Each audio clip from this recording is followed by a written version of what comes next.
Hello friends, this is Bhavna here. Welcome to Let's Crack. तो कैसे हैं आप सब? आई होप आप सब अच्छे होंगे। सभी की तैयारी भी अच्छे से चल रही होगी। फॉर्म सभी ने डाल दिए होंगे, जिसने नहीं डाले हैं वो डाल दे, ज़्यादा लेट भी ना करें। ठीक है, हम ईवीएस की 6 क्लासेस कर चुके हैं। ये लास्ट वन है, मे बी लास्ट वन ही हो। ठीक है, फिर इसके बाद हम प्रैक्टिस करेंगे। सारे टॉपिक ऑलमोस्ट हम कर चुके हैं। आज हम पढ़ने वाले हैं डांस और नेशनल पार्क के बारे में पढ़ेंगे, झूम कल्टीवेशन पढ़ेंगे और मिसलेनियस टॉपिक पढ़ेंगे जो एक्स्ट्रा आते हैं। ठीक है, और थीम पढ़ेंगे ईवीएस की। तो स्टार्ट करते हैं। सेशन बहुत इंपॉर्टेंट होने वाला है। एक भी पॉइंट अगर आपने मिस किया तो आपके क्वेश्चन गलत हो सकते हैं, क्योंकि हर एक पॉइंट इंपॉर्टेंट है। तो लद्दाख में किस तरह के नेशनल पार्क हैं, कौन कौन से नेशनल पार्क लद्दाख में हैं? लद्दाख में हेमिस नेशनल पार्क पाया जाता है। ठीक है, पूछ लेता है नेशनल पार्क से भी एक या दो क्वेश्चन आ जाते हैं। लद्दाख में हेमिस नेशनल पार्क है। फिर लद्दाख के बारे में कुछ इन्फॉर्मेशन है, वैसे तो हम पढ़ चुके हैं लेकिन एक बार रिवाइज कर लेते हैं। पत्थर के घर होते हैं, ठंडे रेगिस्तान तथा पहाड़ी इलाकों में ये पाए जाते हैं। यानी जो ये घर होते हैं लद्दाख में, ये पत्थर के होते हैं। जैसे कि हमारे यहाँ पे ईंटों से घर बनते हैं, एक दूसरे के ऊपर ईंट ऐसे जमाई जाती है, ऐसे यहाँ पे पत्थर एक दूसरे के ऊपर ऐसे लगाए जाते हैं। ठीक है, जो यहाँ के घर होते हैं वो 2 मंजिल के होते हैं, फर्स्ट फ्लोर और सेकंड फ्लोर। जो पत्थर को काटकर एक के ऊपर एक रखकर घर बनाया जाता है। घर की जो दीवार है उसकी जो लिपाई होती है वो मिट्टी और चूने से होती है। जैसे कि हमारे यहाँ डिस्टेम्पर और पेंट होता है, यहाँ क्या करते हैं, मिट्टी और चूने से पुताई की जाती है। घर को मजबूत बनाने के लिए पेड़ के मोटे तने इस्तेमाल किए जाते हैं। हमारे यहाँ पे गाटर, सिल्ली और लेंटर डलते हैं। तो यहाँ क्या होता है, घर के जो छत होती है उन्हें मजबूत बनाने के लिए पेड़ के मोटे तने इस्तेमाल किए जाते हैं। ठीक है, घर में 2 फ्लोर होते हैं। बिल्डिंग में जो है 2 फ्लोर होते हैं लद्दाख में। जो ग्राउंड फ्लोर होता है उसमें जरूरत के कुछ सामान और एनिमल्स को रखा जाता है, यानी पशुओं को रखा जाता है। और फर्स्ट फ्लोर में लोग रहते हैं। ठीक है, नीचे की मंजिल पर जानवरों का जरूरत का सामान रखा जाता है और ऊपर की मंजिल पर लोग रहते हैं। ठीक है, नीचे की मंजिल में कोई भी खिड़की नहीं होती। इस तरह के पॉइंट्स ही रखे मिलते हैं, तो आपको ध्यान देना है।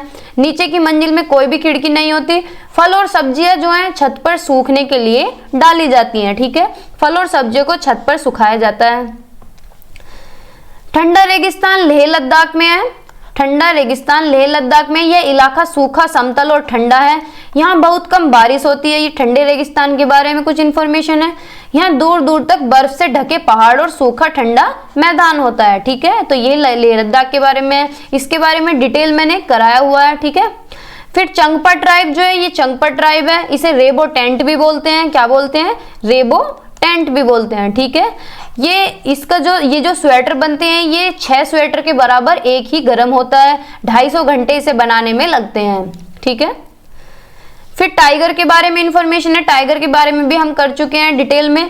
टाइगर जो है 40 किलोग्राम तक मीट एक बार में खा लेता है। ठीक है, और जो टाइगर की देखने की शक्ति होती है वो हमसे 6 गुना होती है, यानी हमसे वो 6 गुना ज्यादा देख सकता है। ठीक है, और सुन भी सकता है। सबसे ज्यादा जो सतर्क जानवर होता है वो टाइगर होता है। यह रात में मनुष्य की तुलना में 6 गुना अधिक दृष्टि क्षमता रखता है। ये बहुत इंपॉर्टेंट पॉइंट है, आया हुआ है। ठीक है, सुनने के लिए वह अपने कानों को अलग अलग दिशा में ले जा सकता है, अपने कानों को ऐसे खड़ा रखता है। ठीक है, तो क्या करता है, इसे इतनी पहचान होती है कि जैसे कुछ भी आवाज हो रही है जंगल में तो ये पहचान लेता है कि ये पत्तियों की सरसराहट है या फिर कोई जानवर आ रहा है कि आज तो भाई फोकट में खाना मिलेगा। ठीक है, tiger is one of the most alert animals. बाघ सबसे सतर्क जानवर में से एक है, सबसे खतरनाक है। फिर सुनीता विलियम के बारे में थोड़ी सी इंफॉर्मेशन है, जो पॉइंट आया हुआ है। Sunita William spend more than 6 month in space, यानी इन्होंने 6 महीने से अधिक समय अंतरिक्ष में गुजारा है। She is the second women astronaut of Indian origin. यह भारत की मूल की दूसरी महिला अंतरिक्ष यात्री है। तो ये भी इंपॉर्टेंट पॉइंट है। ठीक है, ईवीएस की जो थीम है ये भी पूछ लेता है। देखो सिलेबस इसीलिए तो कह रही थी मैं, सिलेबस देखना बहुत जरूरी है क्योंकि ये सिलेबस से उठाया गया है, तो थीम भी पूछ लेता है। फैमिली और फ्रेंड्स यानी घर और परिवार, दोस्त और परिवार, ये टॉपिक भी कर चुके हैं हम। फूड कर चुके हैं, भोजन का पूरा टॉपिक हमने कंप्लीट कर लिया है कल डिटेल में, कल और परसों में। शेल्टर, आश्रय भी हम कर चुके हैं, इससे भी क्वेश्चन आता है 1 से 2। पानी के बारे में भी हम डिटेल में पढ़ चुके हैं। ट्रेवल यानी वास्को डी गामा, ये सब हम कर चुके हैं। यात्रियों के बारे में, things we make and do, चीजें जो हम करते हैं बनाते हैं, ये भी हमने पढ़ लिया है। ठीक है, फैमिली एंड फ्रेंड्स की जो सब थीम है, सब थीम पूछता है, पिछली बार इससे क्वेश्चन आया था कि रिलेशनशिप है, वर्क एंड प्ले है यानी कार्य और खेल, एनिमल्स पशु और प्लांट्स एंड एनिमल्स के बारे में भी हम पढ़ चुके हैं। ठीक है, तो अगर आपने नहीं देखी है तो जाकर प्लेलिस्ट में ईवीएस की वीडियो देख सकते हैं, बहुत छोटी छोटी वीडियोस मैंने कराई हैं, बहुत इंपॉर्टेंट। ठीक है, फिर ब्रेल स्क्रिप्ट के आगे जो है मिसलेनियस टॉपिक चलेंगे। ब्रेल लिपि यानी ब्रेल स्क्रिप्ट जो है, इसके बारे में इंफॉर्मेशन है कि ब्रेल स्क्रिप्ट जो है एक स्पेशल वे है पढ़ने का और लिखने का जो लोग नहीं देख सकते। ठीक है, जो दृष्टिबाधित लोग होते हैं उनके लिए ब्रेल का प्रयोग किया जाता है, जो देख के पढ़ नहीं सकते हैं। ठीक है, तो ब्रेल क्या होता है, ये टच एंड फील मटेरियल होता है, टच एंड फील करके इसे, जिन्हें दिखता नहीं है, जिन्हें दिखाई नहीं देता है, वो इसे पढ़ सकते हैं। ठीक है, it is written on a thick paper in making by making arrow of raised point with a pointing. Braille एक नुकीले औजार से उभरे हुए बिंदुओं की एक पंक्ति बनाकर मोटे कागज पर लिखी जाती है। यानी इस तरह के, देखो ये दिख रहा है ना आपको फोटो में, ये बिंदु उभरे हुए बिंदु होते हैं, तो इससे क्या होता है कि हाथ से हाथ रख के पहचान लेते हैं कि 2 बिंदु है, 3 बिंदु है। तो इस तरह से जो लोग दृष्टिबाधित होते हैं वो ब्रेल की हेल्प से पढ़ सकते हैं। ठीक है, ब्रेल जो है, ये इंपॉर्टेंट पॉइंट है, ब्रेल जो है 6 बिंदुओं पर आधारित है। ठीक है, कितने बिंदुओं पर आधारित है, 6 बिंदुओं पर ये आधारित है। It is raised bye running the figure on the raised dot. इसे उठे हुए बिंदुओं पर उंगली चलाकर पढ़ा जा सकता है, यानी उंगलियों को ऐसे फेर के पढ़ लेते हैं। ठीक है, लुइस ब्रेल ने इसका आविष्कार किया था, ये फ्रांस के रहने वाले थे, इन्होंने ही इसे बनाया था। ठीक है, विजुअली डिसेबल्ड बच्चों के लिए। ठीक है, ये भी इंपॉर्टेंट पॉइंट है। ठीक है, आगे देखते हैं, असम में नेशनल पार्क है, असम के नेशनल पार्क भी पूछ लेता है, सॉरी डिब्रू सैखोवा, काजीरंगा, ये बहुत इंपॉर्टेंट है, काजीरंगा जो नेशनल पार्क है वो असम में है। मानस, ये भी इंपॉर्टेंट है, मानस नेशनल पार्क, नामेरी और औरंग। ठीक है, लेकिन काजीरंगा और मानस पूछा जाता है। फिर असम के घरों के बारे में वैसे हम पढ़ चुके हैं, एक बार रिवीजन कर लेते हैं। असम में जो घर होते हैं, यहाँ बहुत हैवी रेन होती है, यानी बाढ़ का इलाका होता है और बारिश बहुत ज्यादा होती है। तो ये लोग क्या करते हैं, बैम्बू से घर बनाते हैं, यानी ये झाड़ जो होते हैं इनसे घर बनाते हैं। और जो इनके घर होते हैं वो 10 से 12 फीट ऊपर होते हैं ग्राउंड से बिल्कुल मिले नहीं होते, 10 से 12 फीट ऊपर होते हैं, जिससे कि अगर तेज बारिश भी आए तो पानी नीचे से बह के निकल जाए, बाढ़ भी आए तो नीचे से निकल जाए, इनके घर अफेक्ट ना हो। और घर भी ये टेम्परेरी बनाते हैं, जिससे कि अगर खराब भी हो जाए तो इनका ज्यादा नुकसान ना हो। मार्बल के घर तो बनाएंगे नहीं, कितने पैसे लगा रहे हैं, बाढ़ आ रही है और चला गया, तो भाई ये तो ऐसे नहीं करता कोई अपने जीवन में, सब इसलिए कमाते हैं कि रोटी कपड़ा मकान हो। These houses are found, ये इस तरह के घर पाए कहाँ जाते हैं, असम में पाए जाते हैं और कुछ नॉर्थ ईस्ट में पाए जाते हैं। ठीक है, असम में फेस्टिवल होता है बिहू, यहाँ पे त्योहार मनाया जाता है और बिहू ही यहाँ का डांस है। लैंग्वेज जो है असम की वो है असमीज। ठीक है, असमिया और बोडो है, और मूगा सिल्क यहाँ का फेमस है। नेशनल पार्क हमने पढ़ लिए। ठीक है, फिर गुजरात के नेशनल पार्क है गिर फॉरेस्ट नेशनल पार्क, ये इंपॉर्टेंट है, ये पूछ लेता है। गिर फॉरेस्ट नेशनल पार्क कहाँ पे है, गुजरात में। ठीक है, Blackbuck National Park, Marine National Park और वांसडा नेशनल पार्क। ठीक है, पटोला, यहाँ पे साड़ी होती है पटोला, और घाघरा चोली यहाँ की पोशाक है। गरबा यहाँ का नृत्य है, यानी डांस जो है गुजरात का वो है गरबा। और सिंधी यहाँ की भाषा है, पंजाब गुजरात और राजस्थान की जो भाषा है वो है सिंधी। यहाँ पे जो फूड चलता है ये पूछता है, यहाँ पे जो गुजरात में फूड चलता है dhokla with chutney, lemon rice and मिठाई। ढोकला को चटनी, नींबू, चावल और मिठाई के साथ खाया जाता है। कल हमने सारे फूड किए थे जो जहाँ पे फूड खाया जाता है। ठीक है, जिस तरह के फूड यहाँ खाए जाते हैं। इसकी नाइबरिंग स्टेट बताइए, आप मैप में देख के बता सकते हैं। तो इस तरह से पूछी जाती है। नाइबरिंग स्टेट राजस्थान है, मध्य प्रदेश है, महाराष्ट्र है। ठीक है, तो नाइबर स्टेट भी पूछ लेता है, तो मैप आप देख के जाएं। फिर बिहार में नेशनल पार्क है, बिहार में वाल्मीकि नेशनल पार्क है। ठीक है, तो बिहार के बारे में ये मधुबनी पेंटिंग बहुत फेमस है, हर बार पेपर में पूछता है 1 नंबर में। It belongs to state of Bihar, Bihar राज्य से संबंधित है Madhubani. It is very old form of folk art and is named after the place of Madhubani. यह एक लोक कला का एक बहुत पुराना रूप है और इसका नाम मधुबनी के नाम पर रखा गया है। ठीक है, in this painting natural things like leaf, flower, animals and birds and humans are depicted. यानी इस पेंटिंग में क्या क्या चीजें हैं, पत्ती हैं, फूल हैं, जानवरों, पक्षी और मनुष्य जैसी प्राकृतिक चीजों को दर्शाया गया है। तो ये पॉइंट देखने को मिलता है। नेचुरल कलर इसमें यूज किए गए हैं इस पेंटिंग में। कलर फ्रॉम इंडिगो, इंडिगो से कलर है। टर्मरिक यानी हल्दी, और नॉर्मल फ्लावर, ठीक है। और एक स्पेशल तरह का पेस्ट इसमें यूज हुआ है, यानी चावल का पेस्ट इसमें यूज किया गया है इसे ग्लोरीफाई बनाने के लिए। तो ये कुछ इंपॉर्टेंट पॉइंट्स है जो आपको ध्यान में रखने हैं। हिंदी में भी पढ़ लेते हैं। पेंटिंग में प्राकृतिक रंग का उपयोग किया जाता है।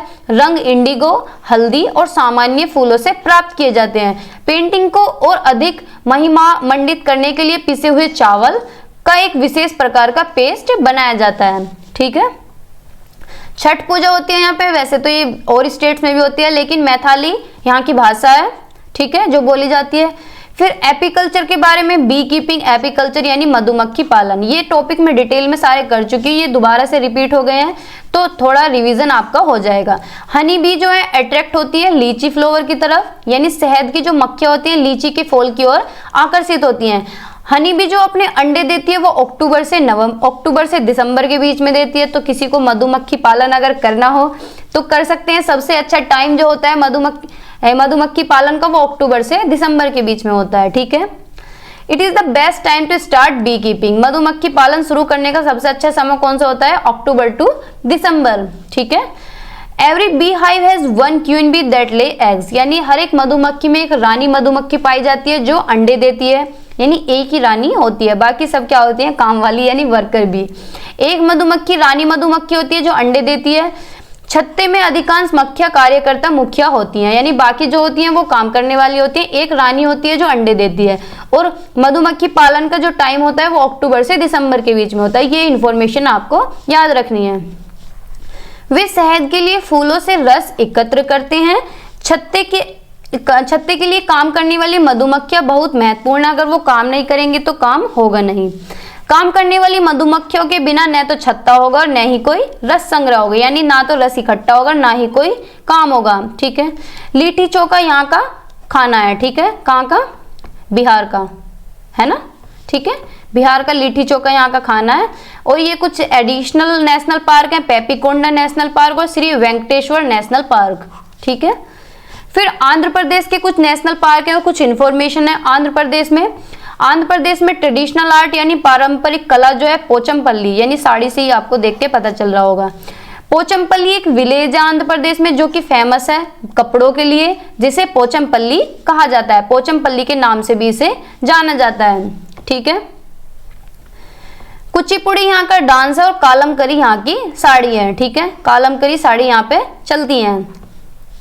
फिर कर्णम मल्लेश्वरी के बारे में कुछ इन्फॉर्मेशन है, ये भी आया हुआ है पेपर में। कर्णम मल्लेश्वरी जो एक वेट लिफ्टर है, यानी वजन उठाने वाले जो होते हैं, ये आंध्र प्रदेश की रहने वाली हैं। इन्होंने जो वेट लिफ्टिंग स्टार्ट की थी वो 12 साल की एज में स्टार्ट की थी, ठीक है। 12 साल की उम्र में इन्होंने वेट लिफ्टिंग शुरू कर दी थी। और ये क्या है? 130 किलो तक वजन उठा चुकी हैं, यानी उठा सकती हैं, ठीक है। और इन्होंने कितने मेडल जीते हैं? 29 मेडल्स ये जीत चुकी हैं इंटरनेशनल इवेंट्स में, नेशनल और इंटरनेशनल में, ठीक है। फिर ये डे पूछ लेता है कि इंटरनेशनल टाइगर डे कब मनाया जाता है, तो 29 जुलाई को मनाया जाता है। वर्ल्ड एनवायरनमेंट डे 5 जून, वर्ल्ड वाटर डे 22 मार्च, अर्थ डे ये इंपॉर्टेंट है 22 अप्रैल, ठीक है, ये भी इंपॉर्टेंट है, ये तो आया भी हुआ है। वाइल्ड लाइफ वीक कौन सा होता है? 2 से 8 अक्टूबर के बीच में वाइल्ड लाइफ वीक मनाया जाता है। वर्ल्ड टाइगर डे 29 जुलाई, ozone day, world ozone day 16 सितंबर, वर्ल्ड एनिमल डे 4 अक्टूबर, lion day, world lion day 10 अगस्त और वर्ल्ड एलिफेंट डे 12 अगस्त, ठीक है। फिर मिजोरम के बारे में है। मिजोरम में कौन कौन से नेशनल पार्क हैं? मुरलिन नेशनल पार्क और फांगपुई नेशनल पार्क, ठीक है। मिजोरम का जो नृत्य है वो है चिराउ डांस, ये शायद पूछा हुआ है, ये भी इंपॉर्टेंट है, ठीक है। चिराउ डांस मिजोरम का है। झूम कल्टीवेशन ये मोस्ट इंपॉर्टेंट है क्योंकि ये हर बार सीटेट पूछता ही है। झूम कल्टीवेशन क्या है? इसे शिफ्टिंग एग्रीकल्चर भी कहते हैं, एक स्थानांतरी कृषि भी इसे कहते हैं। It is known as slash and burn cultivation, इसे कर्तन और दहन की खेती के रूप में भी जाना जाता है, यानी स्लैश और बर्न कल्टीवेशन के रूप में भी इसे जाना जाता है। इस खेती में क्या किया जाता है? पहले भूमि को साफ किया जाता है, फिर पेड़ों को गिराया जाता है, जो शेष बची घास और खरपतवार और अन्य पौधे होती हैं उन्हें जलाया जाता है। तो ये पॉइंट इंपॉर्टेंट है, ठीक है। पहले खेती को साफ किया जाता है, भूमि को साफ किया जाता है, फिर जो पेड़ गिराए जाते हैं, शेष बची घास खरपतवार और अन्य पौधों को जलाया जाता है। फिर इस जले हुए खेत पर खेती की जाती है। पौधों का जलना भूमि को उपजाऊ बनाया जाता है, ठीक है। जो पौधे जले हुए होते हैं उनके बाद मिट्टी उपजाऊ हो जाती है, ठीक है, और मिट्टी को सभी आवश्यक पोषक तत्व मिल जाते हैं, प्रदान करता है। जो ये राख होती है ना, ये जो होती है ये मिट्टी को उपजाऊ बना देती है और पोषक तत्व भी प्रदान करती है, ठीक है। और ये कैसे बनती है, जो शेष बची हुई घास और खरपतवार और पौधे होते हैं उन्हें जला देते हैं, उसकी जो राख होती है वो मिट्टी को उपजाऊ बनाती है, ठीक है, भूमि को उपजाऊ बना देती है और सारे पोषक तत्व भी प्रदान करती है। जब जमीन खेती के लिए तैयार हो जाती है तो उसे हल्के से खोदा जाता है। देखो इस तरह से जैसे हल्का हल्का खोदा जा रहा है, लेकिन यहाँ पे जुताई नहीं होती है। ये आपको याद रखना है कि यहाँ पे जो है ना जुताई नहीं की जाती है। ये पिछली बार पूछा गया था, तो इसमें कंफ्यूज हो जाते हैं। तो इसमें जुताई नहीं होती है, बस इसे हल्का हल्का खोदा जाता है। एक फसल काटने के बाद भूमि को कुछ वर्षों के लिए छोड़ दिया जाता है, वहां कुछ भी नहीं उगाया जाता है कई साल तक, ठीक है। ये कहाँ होती है, इस तरह की फार्मिंग कहाँ होती है, ये नॉर्थ ईस्टर्न स्टेट्स में होती है, जैसे कि मिजोरम में होती है, नागालैंड, मणिपुर और मेघालय, असम में ये होती है इस तरह की खेती, ठीक है। मिजोरम में लोग खेती के बाद जश्न मनाते हैं और चेराव नृत्य करते हैं, ठीक है, चेराव डांस करते हैं मिजोरम में। तो आज की वीडियो में इतना ही, मिलते हैं नेक्स्ट सेशन में, तब तक के लिए बने रहिए। अगर चैनल को सब्सक्राइब ना किया हो तो कर दें, जिससे आपको टाइम टू टाइम नोटिफिकेशन मिलता रहे। और इसकी जो पीडीएफ है वो मैं आपको टेलीग्राम पे दे दूंगी, बाकी मैं देती भी रहती हूँ। मैंने अपलोड की है अब तक की जितनी भी ईवीएस मैंने कराई है वो मैं सारी अपलोड कर चुकी हूँ। टैग वर्ड की वीडियो अगर आपने नहीं देखी है तो आप देख सकते हैं, क्योंकि बहुत इंपॉर्टेंट है। अगर आप टैग वर्ड की वीडियो देखने के बाद क्वेश्चन सोल्व करेंगे तो आपका माइंड सेट हो जाएगा पॉजिटिव वर्ड्स को लेके, ठीक है। तो आज की वीडियो में इतना ही। मैथ की भी बता देती हूँ, मैथ की पेडागोजी भी मैंने करा दी है, साइंस की पेडागोजी हमारी चल रही है। बाकी जो भी टॉपिक आप करवाना चाहते हैं वो कमेंट सेक्शन में बता सकते हैं, मैं आपको करा दूंगी।